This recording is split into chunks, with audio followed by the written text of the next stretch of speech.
جب عقبہ بن نافع کو سپہ سالار بنا کے بھیجا گیا تھا افریقہ میں بربر کے مقام پر، زمانہ حضرت امیر معاویہ رضی اللہ تعالیٰ عنہ کا تھا، تو وہاں یہ جب پہنچے تو وہ علاقہ ایسا تھا کہ وہاں کے لوگ صبح مسلمان ہوتے، دوپہر کو لوگ ان کا ایمان تبدیل کر دیتے، شام کو پھر جاتے۔ اب سارے اکٹھے ہو کے آتے ہیں، اس میں صحابہ بھی تھے، تابعین بھی تھے، اور عقبہ بن نافع کے پاس آ کے سب کہتے ہیں کہ جناب یہاں تو صبح لوگ کلمہ پڑھتے ہیں اور شام کو مکر جاتے ہیں، ضرورت اس بات کی کہ یہاں چھاونی بنا دی جائے، اور ایک امر مانے ہے وہ یہ ہے کہ یہاں درندے ہیں، خونخوار جانور ہیں، سانپ ہیں، بچھو ہیں، زہریلے حشرات الارض ہیں۔ تو عقبہ بن نافع نے بڑی قیمتی بات کہی، فرمایا نبی کے غلام ہو کر ڈرتے ہو؟ دامن اسلام میں آ کے پھر خوف کس بات کا؟ فرمایا نقشہ بناؤ ہم دیکھتے ہیں۔ نقشہ بن گیا، حضرت عقبہ بن نافع ایک اونچے ٹیلے پہ کھڑے ہو جاتے ہیں اور فرماتے او خونخوار جانوروں، درندوں، اے حشرات الارض، تمہیں پتہ ہے نبی کے غلام آ چکے ہیں، تمہیں 3 دن کی مہلت دیتا ہوں، یہ علاقہ چھوڑ کے چلے جاؤ، اس کے بعد جو بھی نظر آیا قتل کر دیا جائے گا، پھر نہ کہنا۔ چشم فلک نے دیکھا شیر ہیں تو قطار بنا کے جا رہے ہیں، سانپ جا رہے ہیں، بچھو جا رہے ہیں۔ 3 دن سے پہلے پورا علاقہ خالی ہو گیا۔ جو صبح کلمہ پڑھتے تھے اور شام کو مکر جاتے تھے، وہ سارے محبوب علیہ السلام کے سچے پکے غلام بن گئے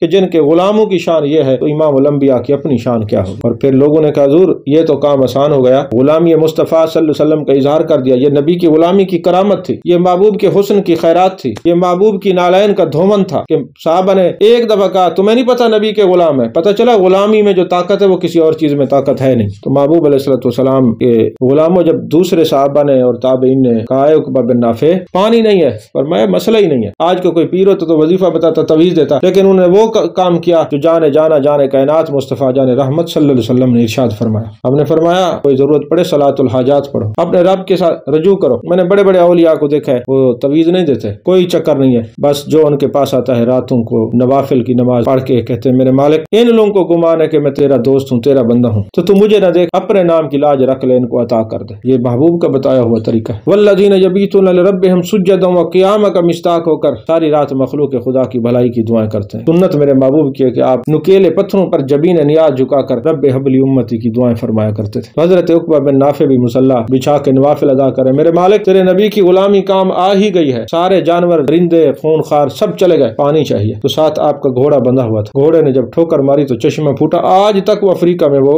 چشمہ موجود ہے۔ تو جن گھوڑوں پہ وہ صحابی اور تابعین اور نبی کے غلام سوار ہو جائیں وہ گھوڑے صاحب کرامت ہو جاتے ہیں۔ کرامت کا معنی یہ نہیں کہ کوئی اپنی مرضی سے جو چاہے کر سکتا ہے، اللہ اپنے بندوں کے ہاتھوں پر خلاف عقل کوئی واقعہ صدور پذیر فرما دیتا ہے، یہ کرامت ہے۔ دامن اسلام میں تو سب کو عزت ملی ہے، دامن مصطفیٰ صلی اللہ علیہ وسلم میں سب کو عزت ملی ہے۔ یہی بلال ہیں، حبش کے رہنے والے ہیں، غلامی کی وجہ سے کوئی قریب نہیں بیٹھنے دیتا، پھر نبی کے غلام بنے۔ چشم فلک نے دیکھا کعبے کی چھت پہ کھڑے ہو کر اللہ اکبر کی صدائیں بلند کر رہے ہیں، بڑے عمراء رؤساء اور بڑے لوگ اپنے آپ کو سردار کہنے والے قبیلوں کے سردار نیچے کھڑے ہیں دیکھ رہے ہیں، اور نبی کی غلامی میں آنے والا وہ حضرت بلال کعبے کی چھت پہ کھڑے ہو کر اللہ اکبر کی صدائیں بلند کر رہے ہیں۔ یہ وہی بلال ہیں جن کو حضرت فاروق اعظم فرماتے ہیں انت سیدنا و مولانا، اور یہ وہ بلال ہیں غلامی مصطفیٰ کی نسبت رسول صلی اللہ علیہ وآلہ وسلم کی برکت دیکھیے، جب بھی آتے ہیں تو حضرت فاروق اعظم کھڑے ہو جاتے ہیں، اور جب آپ کا وصال ہوتا ہے حضرت فاروق اعظم رضی اللہ تعالیٰ عنہ تک خبر جاتی ہے، آپ فرماتے ہیں لوگوں آج ہمارا سردار بلال ہم سے جدا ہوگا۔